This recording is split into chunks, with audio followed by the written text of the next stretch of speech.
ജോസ് ഉണ്ടോ? ജോസ് ജോസ് എന്നെ ഇറങ്ങി. ഞാൻ ഡ്യൂട്ടിയിലാണ്. എടാ എനിക്ക് ട്രാൻസ്ഫർ ഓർഡർ. കൺഗ്രാറ്റുലേഷൻ. എനിക്കിപ്പോ അത് വേണ്ട. വേണ്ടേ? വേണ്ട. വേണ്ടാന്നോ? വേണ്ട മാഡം. ഒന്ന് ഡിവിഷണൽ ഓഫീസിലേക്ക് വിളിച്ച് എന്തെങ്കിലും പറഞ്ഞ് എങ്ങനെയെങ്കിലും ഈ ട്രാൻസ്ഫർ ഒന്ന് ക്യാൻസൽ ചെയ്തതാ. അല്ലെങ്കിൽ ഞാൻ നാളെ പോത്തന്നൂർ പോയി ജോയിൻ ചെയ്യണം. What is wrong with you? ഇവിടെ മടുത്തു. നാട്ടിലോ നാട്ടിന്റെ അടുത്ത് എവിടെയെങ്കിലോ എങ്ങനെയെങ്കിലും ഒരു ട്രാൻസ്ഫർ ഒപ്പിച്ചേരണമെന്ന് ഗിരി തന്നെ എന്റെ കാല് പിടിച്ചതുകൊണ്ടല്ലേ അന്ന് ഞാൻ സൂപ്പറിനെ വിളിച്ചു പറഞ്ഞത്. ഇനിയിപ്പോ വേണ്ടെന്ന് പറഞ്ഞാൽ എങ്ങനെയാ? ഇപ്പൊ വേണ്ട. ഇപ്പൊ ഞാൻ ഇവിടുന്ന് പോയാൽ ശരിയാവില്ല. പ്രേമം ഇടയ്ക്ക് വെച്ച് മുറിയും അല്ലേ? ട്രാൻസ്ഫർ ഇനിയും കിട്ടും. പക്ഷെ പ്രേമം ഇപ്പൊ ഇവിടുന്ന് പോവാൻ മനസ്സ് വരുന്നില്ല മാഡം. ദേ ഒന്ന് സൂപ്രണ്ടിനെ വിളിച്ചേ. പക്ഷെ ഞാൻ അയാളോട് എന്താ പറയാ? എന്തെങ്കിലും പറയേ. ഒന്നുമില്ലെങ്കിലും മാഡത്തിന് പറക്കാതെ പോയ മകനല്ലേ ഞാൻ. പണ്ട് മഹാരാജ് കോളേജിൽ വെച്ച് എന്റെ അച്ഛനും മാഡവും തമ്മിൽ കത്ത് കൊടുത്ത കാര്യം. പറഞ്ഞു പറഞ്ഞു ഒരുമാതിരി. എന്താ ഇപ്പൊ പെട്ടെന്ന് ട്രാൻസ്ഫർ വേണ്ടാന്ന് തോന്നാൻ കാരണം? നാടിനടുത്ത് കിട്ടിയിട്ട് ഇനി പുതിയൊരു സ്ഥലത്ത് പുതിയ ചുറ്റുപാടില് അവിടെ ചെന്നാൽ ഇങ്ങനെയൊക്കെ തന്നെ ജീവിതം. ഇവിടെ ആവുമ്പോ പവിയേട്ടനുണ്ട്, ഉമേച്ചിയുണ്ട്, കുമ്മാട്ടിയുണ്ട്, ജോസ് ഉണ്ട്. അതെന്താ മീനാക്ഷിയുടെ പേര് പറയാത്ത നീ? മീനാക്ഷി ഉണ്ട്, ഉണ്ടല്ലോ. ഇറങ്ങടാ അങ്ങോട്ട്. എടാ ഇറങ്ങാൻ.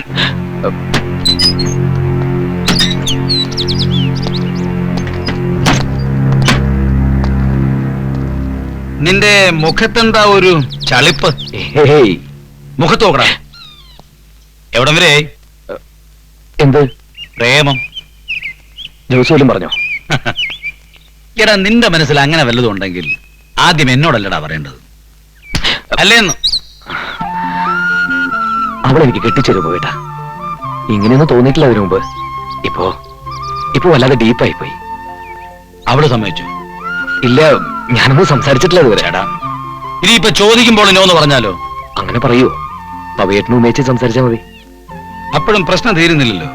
ആ അരക്കിറുക്കൻ അഖിലേന്ദ്രനെ എങ്ങനെ സൂപ്പാക്കും? അവനാണെങ്കിൽ ബെല്ലും ബ്രേക്കും ഇല്ലാത്തൊരു വിചിത്ര ജീവിയാ. അവനിനി വരുമോ? വന്നാൽ തന്നെ നമ്മൾ തീരുമാനിക്കുന്ന പോലെയല്ലേ? അല്ലെങ്കിൽ തന്നെ അഖിലേന്ദ്രനെ പോലെയാണോ ഞാൻ? അവളെ പൊന്നുപോലെ നോക്കിക്കോളാം. അവന്റെ മനസ്സിൽ അങ്ങനൊരു മോഹമുണ്ടെന്ന് ഞാൻ വെറുതെ ഊഹിച്ചത്. പെട്ടെന്ന് എന്റെ ചോദ്യം കേൾക്കുമ്പോ അവനൊന്ന് പരുങ്ങുമെന്ന് വിചാരിച്ചു. എങ്കിൽ പിന്നെ അവനെ കടുക് വറുക്കുന്ന പോലെ ഒന്ന് വറുത്തെടുക്കാമെന്നും കരുതി. പക്ഷേ അവൻ എന്നെ കടത്തി വെട്ടി. എന്റെ കൈ പിടിച്ച് അവളെ എനിക്ക് കെട്ടിച്ചൊരു പവിയെട്ടാന്നൊരു മറു ചോദ്യം. അത് ഞാൻ വീണു. ഒന്നോർത്താൽ ഒക്കെ ഒരു നിമിത്തം. എന്തുകൊണ്ടും അഖിലേന്ദ്രനേക്കാൾ 1000 വട്ടം ഭേദമാണ് ഗിരി. ഒക്കെ ശരി, പക്ഷെ നമ്മളെങ്ങനെ തീരുമാനം എടുക്ക? മീനാക്ഷിയുടെ ഇഷ്ടം അറിയില്ലല്ലോ. ഇയാൾ അവളെ ഒന്ന് പറഞ്ഞ് മനസ്സിലാക്ക്. എന്നിട്ട് അവർക്ക് ആലോചിക്കാൻ സമയം കൊടുക്കും. ഇപ്പൊ ഇഷ്ടമല്ലെങ്കിൽ തന്നെ മെല്ലെ അവർക്ക് ഇഷ്ടമായിക്കോളും. അപ്പോഴും അഖിലചന്ദ്രൻ അച്ഛൻ മരിക്കണതിന് തൊട്ട് മുമ്പും അവളോട് പറഞ്ഞു അവന്റെ കാര്യം. അതാ ഞാൻ പറഞ്ഞത് ഇയാളുടെ അച്ഛനൊരു ദുഷ്ടനാണ്, അല്ലെങ്കിൽ മരമണ്ടൻ. കടപ്പാട്, ബാധ്യത എന്നൊക്കെ പറഞ്ഞ് ആ ചെറുക്കനെ ലാളിച്ച് വഷളാക്കി വെച്ചിരിക്കുക. കൈതമുള്ളു പോലെ അവൻ. അങ്ങോട്ടും പിടിക്കാൻ പറ്റില്ല, ഇങ്ങോട്ടും പിടിക്കാൻ പറ്റില്ല. എന്നിട്ട് ആ മുള്ളെടുത്ത് മോളുടെ കയ്യിലോട്ട് വെച്ചു കൊടുത്തു അച്ഛൻ. ഇപ്പൊ അച്ഛൻ ഇല്ലാത്ത സ്ഥിതിക്ക് നമുക്ക് ആ മുള്ളു വലിച്ചെറിഞ്ഞ് കളയാന്ന് പറ മീനാക്ഷി. ഒരു വലിയ ദുരന്തത്തിൽ നിന്ന് മീനാക്ഷിയെ രക്ഷിക്കാൻ ദൈവം തോന്നിപ്പിച്ചതാവും ഗിരിയെ കൊണ്ട്. ഇയാൾ അവളോടൊന്ന് സംസാരിക്കും.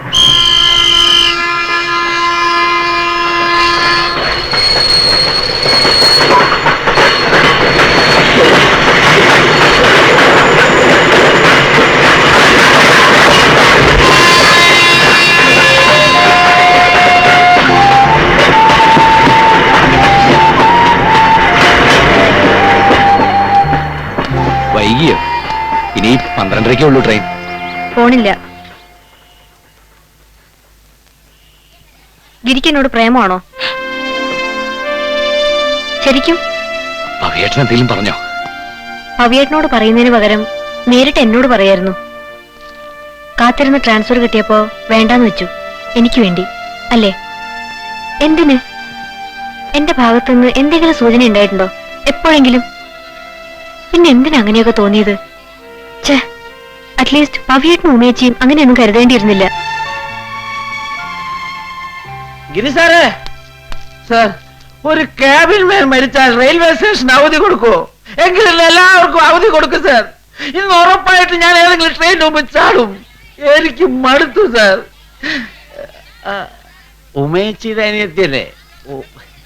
സാറിന്റെ മീനാക്ഷി നല്ല മോള്. പ്രേമിച്ചോ? ആരും ആരെയും പ്രേമിക്കുന്നതിൽ വിരോധമൊന്നുമില്ല. പക്ഷെ പ്രേമിച്ച് ഒടുക്ക സാറിനെ കൊണ്ട് കിഡ്നി കൊടുപ്പിച്ച് അതിന്റെ കാശ് വാങ്ങി വേറൊരുത്തന്റെ കൂടെ വെങ്ങാരം പോ. സാറ് പറഞ്ഞാ ഞാൻ പോവും. സാറ് പറഞ്ഞാ ഞാൻ പോവും. ഇനി ആരെങ്കിലും അറിയാൻ ബാക്കിയുണ്ടോ ഇവിടെ? ഛേ, ഗിരി ഇത്ര സില്ലിയാണെന്ന് ഞാൻ കരുതിയില്ല. മതി, എല്ലാരോടും പറഞ്ഞു ഞാൻ. എനിക്കിഷ്ടം തോന്നിയപ്പോ എല്ലാരോടും പറഞ്ഞു. എന്നോട് ചോദിച്ചില്ലേ എന്തിനങ്ങനെയൊക്കെ തോന്നിയെന്ന്? തോന്നി, അങ്ങനെ തോന്നി. ഇതുവരെ ഒരു പെൺകുട്ടിയോടും തോന്നാത്തത് എപ്പോഴോ മനസ്സിൽ തോന്നി. ഇങ്ങോട്ടില്ലെങ്കിലും ഇനി ആ തോന്നലുകളൊക്കെ വേണ്ടാന്ന് വെക്കണമെന്ന് പറഞ്ഞുകൊണ്ട് വരുന്നെങ്കിലേ ഐ എം സോറി. కృష్ణుడి బండి వచ్చిందా ఎన్నిసారి అడుగుతారు? వస్తే చెప్తాను. ఇర్రెస్పాన్సిబిలిటీ.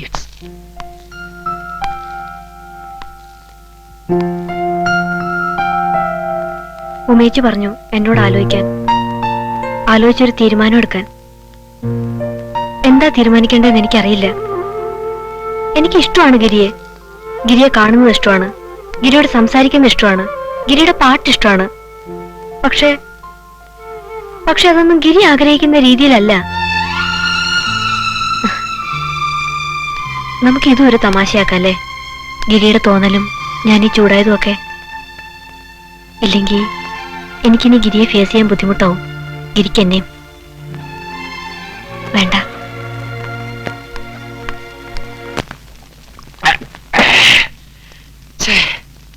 നാറി, ആകെ നാറി. ഹോ, നേരിട്ട് ചെന്ന് പ്രേമാഭ്യർത്ഥന നടത്തി കഴിഞ്ഞാൽ ചളമാവൂല്ലോ എന്ന് ഓർത്ത് പേടിച്ച പ്രോപ്പർ ചാനലിലൂടെ ചേട്ടനും ചേച്ചിയും വഴി കാര്യങ്ങൾ അവതരിപ്പിച്ചത്. ഇതിപ്പോ അതിനേക്കാ ചളമായി. ഹോ, അവളുടെ മുമ്പിൽ ഞാനൊരു തേർഡ് റേറ്റ് റോമിയോ ആയില്ലടാ. ప్రియమైన స్నేహితుడు, ఒక అమ్మాయితో నేను నిన్ను ప్రేమిస్తున్నాను చెప్పడం చాలా ఈజీ, కానీ ఆ అమ్మాయిని మన వైపు తిప్పుకోవటం చాలా కష్టం అండి. నిజం చెప్తే మీరు నమ్మరుండి. സോറി, ഞാൻ വെള്ളം അടിച്ചാൽ എനിക്ക് തെലുങ്കേ വരൂ. വെള്ളം അടിച്ചാൽ മലയാളത്തിലെ വേറൊരു ഭാഷ എന്റെ വായിലും വരും.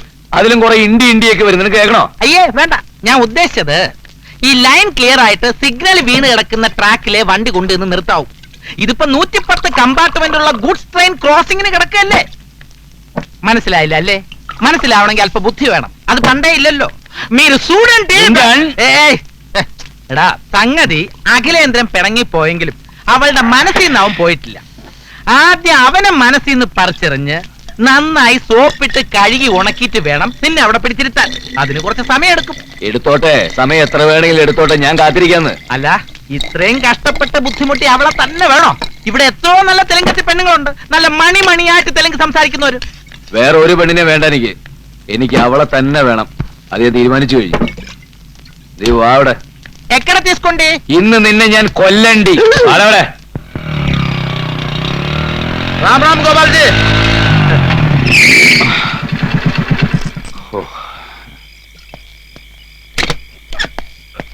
നീ എങ്ങോട്ടേക്കാ? ഞാൻ കൂടെ വരാം.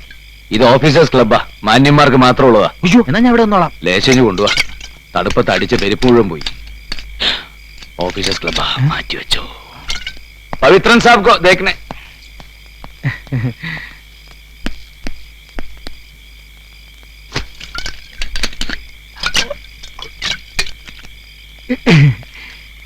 വാ.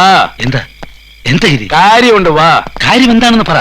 പറയാന്ന് പറഞ്ഞില്ലേ പവിട്ടൻ? വാ. This is an officers club and I'm a major. I am also a major, but only in railway station. പവിട്ടൻ വണ്ടി കയറി. I am a major TTO south India. ഇതിലെന്താ പോന്നേ? എന്റെ ജീപ്പിൽ പോവാം. ഒരു 100 പിടിച്ചിട്ട് ഇതിനകത്ത് കയറിയ ഫ്ലൈറ്റ് കയറുന്നവരായിരിക്കും. കേറ് പവിട്ടാ. പറഞ്ഞത്. Good evening sir. സല്യൂട്ട്.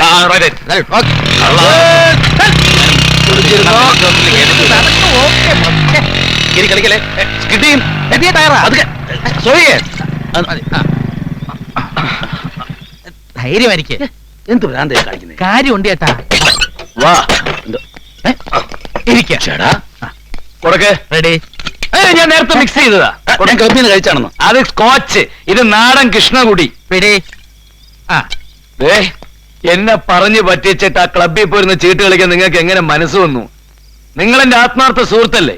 ആ യശൻ ചെന്നേ പിടി. ഇനി ഞാൻ ആളുകളുടെ മുഖത്ത് എങ്ങനെ നോക്കും? ആകെ കൊളാക്കിയില്ലേ? 6 അടി ഉയരത്തിലുള്ള ഒരു ഒത്ത പുരുഷനാണ് ഞാൻ. എനിക്ക് എന്താ ഒരു കുറവ്? സൗന്ദര്യമില്ലേ? ഗാംഭീര്യമില്ലേ? ഉണ്ടല്ലോ. നാട്ടിലേക്ക് കിട്ടിയ ട്രാൻസ്ഫർ പോലും വേണ്ടാന്ന് വെച്ചവനാണ് ഞാൻ. ഹലോ, ഇവിടെ നോക്കി. എന്നിട്ട് നിങ്ങളുടെ ഭാര്യയുടെ അനിയത്തി എന്താ പറഞ്ഞത്? എന്നെ കാണുന്നത് ഇഷ്ടമാ, എന്റെ സംസാരം ഇഷ്ടമാ, എന്റെ പാട്ട് ഇഷ്ടമാ, പക്ഷെ എന്നെ മാത്രം ഇഷ്ടമല്ല. അത് എവിടുത്തെ ന്യായമെന്ന് പറഞ്ഞു പറ. 110 കമ്പാർട്ട്മെന്റിലുള്ള ഗുഡ്സ് ട്രെയിൻ ക്രോസിംഗിന് കിടക്കുമ്പോ പഴികാരു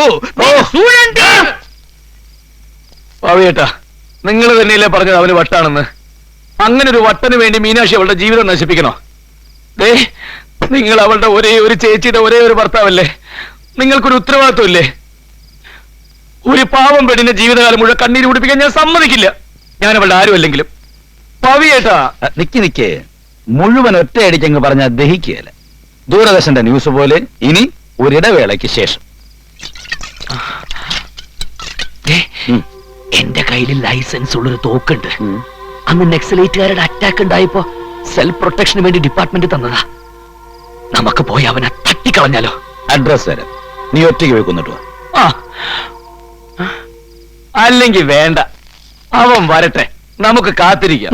പക്ഷെ എത്ര നാള്? ഒരു കണക്ക് വേണ്ടേ? ഒരു കാര്യം ചെയ്യാം, ഒരു 3 മാസം, അല്ലെങ്കിൽ പോട്ടെ മാക്സിമം ഒരു 6 മാസം. അതിനിടയ്ക്ക് എപ്പവൻ വന്നാലും എനിക്ക് വിഷമമില്ല. ഞാൻ സാക്രിഫൈസ് ചെയ്യാം. മീനാക്ഷി ഞാൻ മറന്നോളാം. പക്ഷെ 6 മാസം കഴിഞ്ഞ് അവൻ വന്നാലും ഇല്ലെങ്കിലും മീനാക്ഷി എന്നെ സ്നേഹിക്കണം. നിങ്ങൾ അവളെ എനിക്ക് കെട്ടിച്ചേരണം. സമ്മതിച്ചോ ചേട്ടാ, പ്ലീസ് സമ്മതിച്ചോ. ഇതെന്താ വസ്തുവിടാണോ 6 മാസത്തെ കരാറൊക്കെ എഴുതാൻ? അങ്ങനെ അല്ല ജോസേ, സംഗതി കള്ളിന്റെ പുറത്താണെങ്കിലും ഇപ്പൊ നീ പറഞ്ഞ കാര്യമുണ്ട്. ഒരു പണി, നാളെ കള്ളിറങ്ങിയിട്ട് നീ തന്നെ അവളോടങ്ങ് സംസാരിക്കേ. എന്താ ഇത്?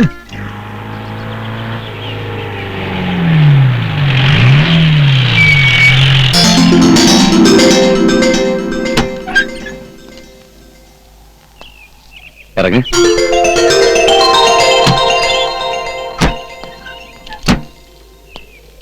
ഞാനൊരു സ്ഥിരം മദ്യപാനിയൊന്നും അല്ല കേട്ടോ.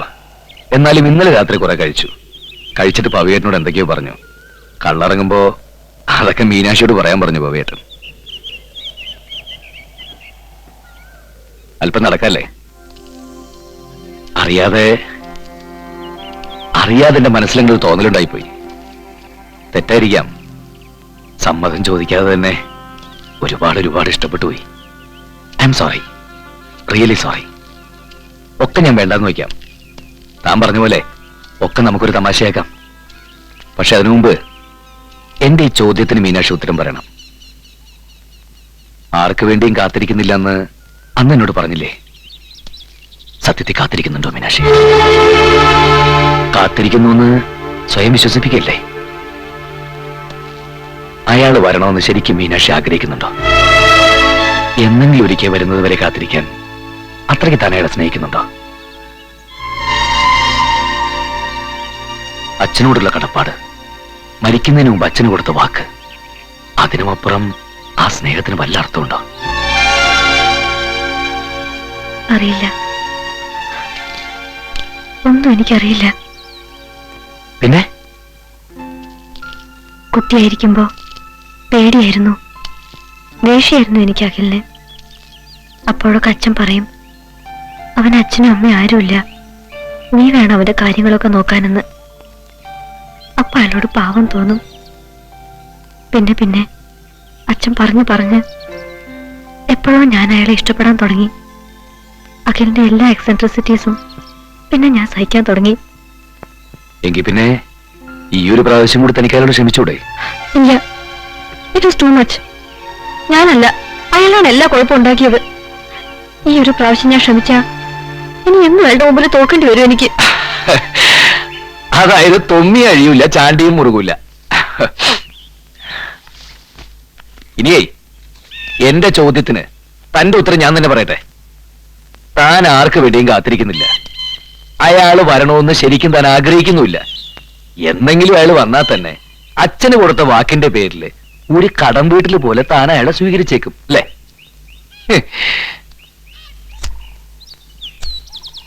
ഇനി ഞാനൊരു തമാശ പറയട്ടെ.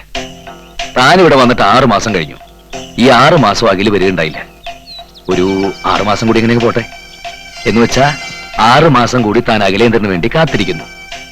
കൃത്യമായിട്ട് പറഞ്ഞ ഇന്ന് ജനുവരി 10, ഫെബ്രുവരി, March, April, May, June, July 10. ഇതിനിടയ്ക്ക് എപ്പാവും വന്നാലും അച്ഛന് കൊടുത്ത വാക്ക് നാം പാലിച്ചോ? 6 മാസം തികയുന്ന ദിവസം ജൂലൈ 10 ഈ കൃഷ്ണകുടിയിൽ നിർത്തുന്ന അവസാനത്തെ ട്രെയിനിലും അയാൾ വന്നിട്ടില്ലെങ്കിൽ പിന്നെ അയാളെ മറന്നൂടെ? എന്നിട്ട് അന്ന് പറഞ്ഞ പോലെ എന്നെ കാണുന്നത് ഇഷ്ടമാണെങ്കിൽ, എന്നോട് സംസാരിക്കുന്ന ഇഷ്ടമാണെങ്കിൽ, എന്റെ പാട്ട് ഇഷ്ടമാണെങ്കിൽ എന്നെ ഇഷ്ടപ്പെട്ടുകൂടെ? ഞാൻ ആഗ്രഹിച്ച രീതിയിൽ ആലോചിച്ച് പറഞ്ഞാൽ മതി. കാത്തിരുന്നോളാം ഞാൻ.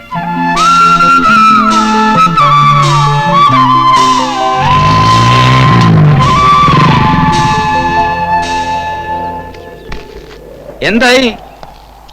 എന്ത് തീരുമാനിച്ചു? മീനാക്ഷി മറുപടി ഒന്നും പറഞ്ഞില്ല. അപ്പൊ മീനാക്ഷി ആലോചിച്ച് ഇന്ന് തന്നെ ഒരു കത്ത് അഖിലേന്ദ്രൻ അയക്കേ. കാര്യങ്ങൾ അയാളും അറിഞ്ഞിരിക്കണമല്ലോ.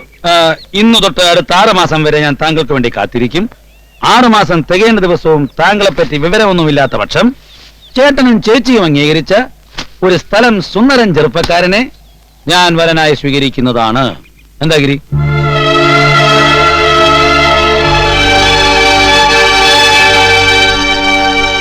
മീനാക്ഷി, ചില ആളുകളുടെ കാര്യത്തിൽ സ്വയം തീരുമാനിക്കുന്ന പോലെയാണ് ജീവിതം. മറ്റു ചിലരുടേത് ദൈവം തീരുമാനിക്കുന്ന പോലെ. നമ്മള് സ്വയം തീരുമാനിച്ചില്ലെങ്കിൽ ദൈവം തീരുമാനിക്കുന്ന പോലെ നമുക്ക് ജീവിക്കേണ്ടി വരും. തന്റെ കാര്യം അത് ദൈവം തീരുമാനിക്കും.